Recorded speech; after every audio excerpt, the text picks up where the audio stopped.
They cut fig leaves off the tree. और उन्होंने उस वृक्ष के पत्तों को काटकर उसमें से अंगरखा बनाया. They sewed them together. और उन्होंने उसे सिया आपस में. And they realized they were inadequate.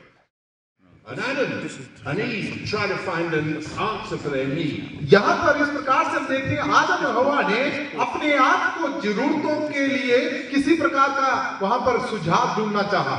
I would like to suggest मैं इस प्रकार का सुझाव आपको देना चाहता हूं that most of you pastors यहाँ पर जितने भी प्रभु के दास दासी लोग बैठे हैं are looking for a method of success. और जो कि सफलता के किसी तरीकों को देखना चाहते हैं. You're looking for a way to succeed. और आप ऐसे रास्तों को ढूंढना चाहते हैं जो कि सफलता की ओर हमको लेकर जाते हैं. You're looking for a way to bring about what you desire. जो आपकी इच्छा के अनुसार आपको अच्छा लगता है उसमें सफल होने के रास्तों को आप ढूंढना चाहते हैं. But when the voice of God comes, लेकिन जब परमेश्वर की आवाज पहुंचती है, you realize that very quickly the fig leaves begin to shrivel. और उसके बाद अपने आप को जब परमेश्वर आपको बुलाता है और तो अपने आप को देखते हैं, ओहो मैंने जो सुरक्षित जो चीजों को रखा हुआ था, जो अंजीर के जो पत्ते हैं वे तो गिर रहे हैं, सूख रहे हैं. And so they hid in the bushes. और तब वो अपने आप को उस झाड़ियों में छुपाना चाहते थे. And you go, let's go on. आगे की ओर हम बढ़े. Our God हमारे परमेश्वर said unto the woman in verse 16, उसकी 16वीं आयत में हम पढ़ते हैं कि उसने स्त्री से कहा, I will greatly multiply thy sorrow and thy conception. In sorrow thou shalt bring forth children, and thy desire shall be to thy husband, and he shall rule over thee. वहां पर उसके 16वीं आयत में इस प्रकार से, तीसरा अध्याय उसकी 16वीं आयत में इस प्रकार से लिखा हुआ है, फिर स्त्री ने उससे कहा, मैं तेरी 16 verse 16 and 17. फिर स्त्री ने उस स्त्री से उसने कहा, मैं तेरी पीड़ा और तेरी गर्भवती होने के दुख को बहुत बढ़ाऊंगा. तू पीड़ित होकर बालक उत्पन्न करेगी और तेरी लालसा तेरे पति की ओर होगी और वे तुझ पर प्रभुता करेगा. Verse 21. वहां पर उसकी 21वीं आयत में लिखा है, Unto Adam also and to his wife did the Lord God make coats of skin. और यहोवा परमेश्वर ने आदम और उसकी पत्नी के लिए चमड़े के अंगरखे बनाकर उनको पहना दिए. God's solution meant the shedding of blood. यहां पर परमेश्वर का जो सुझाव था, परमेश्वर का जो रास्ता था, वह लहू के छिड़काव के द्वारा होना था.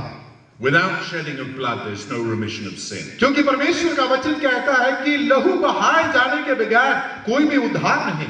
God provided for Adam and Eve's nakedness by clothing them in skin. यहां पर परमेश्वर ने जो उनके नंगापन को ढकने के लिए जो सुझाव दिया, वे उस चमड़े के द्वारा किया गया.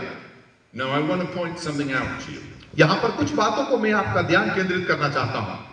When Adam and Eve realized they were naked and they sewed fig leaves together, God had nothing to do with it. जब आदम और हवा ने अपने आप को नंगा पाया, जब उन्होंने उस अंजीर के पत्तों के द्वारा उस नंगापन को ढांकना चाहा, परमेश्वर ने उनके जीवन में कुछ भी करना नहीं चाहा. Amen. बोले hallelujah. Amen.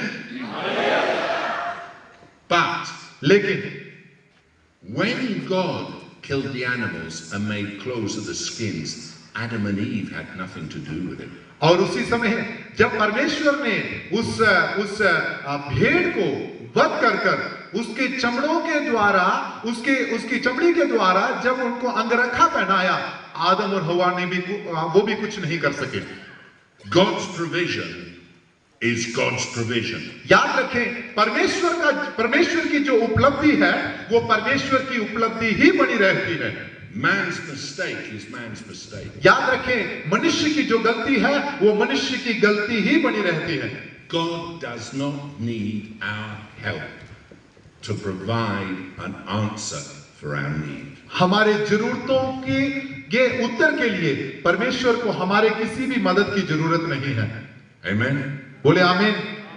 Adam and Eve knew nothing. They suddenly found God provided the clothes of skins and clothed them. यहाँ पर जो आदम और हव्वा ने एक समय एकदम देख लिया कि परमेश्वर ने हमें चमड़े का अंगरखा बनाया है, वे अपने आप को कुछ भी नहीं कर सके। They had nothing to do with it. उसके साथ और कुछ भी वो नहीं कर सकते थे। My God has an answer for every need in your life. याद रखें, मेरे परमेश्वर को आपके जीवन के सारे जरूरतों का सुझाव उसके पास है। And he's waiting for you to stop trying to cover it up with fig leaves and let him be the answer. और वे कई बार हमें अनुमति देता है कि हमारे जरूरतों को उस अंजीर के पत्तों के समान कुछ चीजों से हम ढक लें ताकि वे कुछ देर के लिए कुछ ना कर सके। Amen. बोले आमीन। My God will do it. मेरा परमेश्वर वो कर सकता है। He doesn't need help.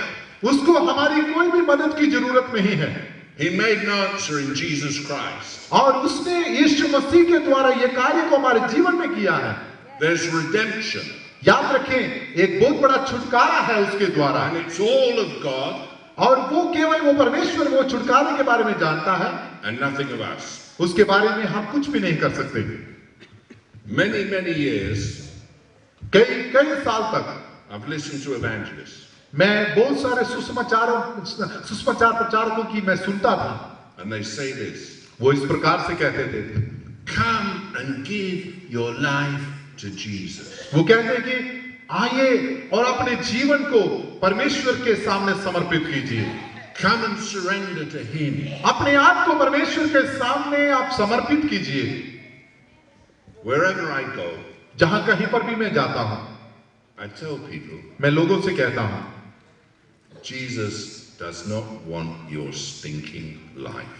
परमेश्वर आपके उस दुर्गंध देने वाले जीवन को नहीं चाहता। He's not interested. वे उसमें किसी प्रकार की रुचि नहीं लेता। He sent me to tell you. He sent me to tell you. मुझे उसने भेजा है ताकि मैं आपको बता सकूं।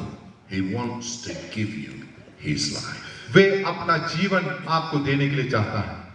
He wants your life to cease and his life to begin in you. और वो चाहता है कि आपका जीवन खुद ब खुद वो देखने पाए कि आपके जीवन में उसका जीवन आपको बहाल कर रहा है। The best I can do is filthy rags. और मैं सबसे उत्तम बात यही कर सकता हूं, वो तो शायद उसके लिए दुर्गंध देने वाली बात होगी।